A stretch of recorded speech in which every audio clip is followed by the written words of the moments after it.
강원도가 저출산 문제를 해결하기 위해 관련 예산을 지난해에 2배가량 투입하기로 했습니다.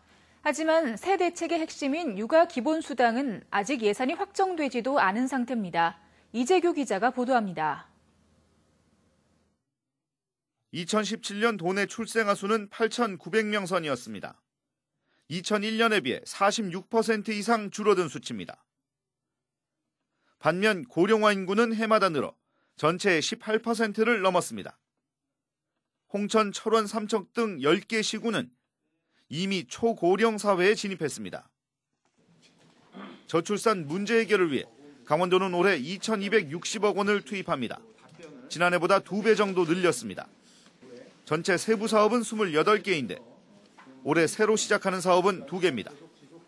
전국 최초로 자치단체 차원에서 추진하는 육아 기본수당이 그 첫 번째입니다.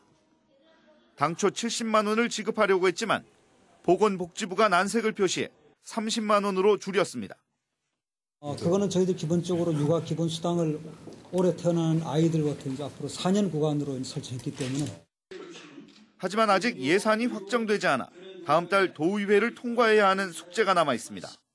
두 번째 새 대책은 안심분만을 위해 119 특수 구급 차량을 교체 보강하는 사업으로 예산 40억 원이 책정됐습니다.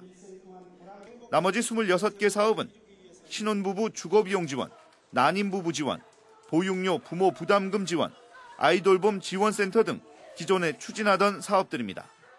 보완할 수 있는 부분은 앞으로 이제 2년차, 3년차 될 때 이 친구들이 4세가 돼서 5세, 6세가 될 때는 어떤 거를 또 직접적으로 갈 수 있는 거는 아마 저희가 아닌 다른 분들이 보완해서.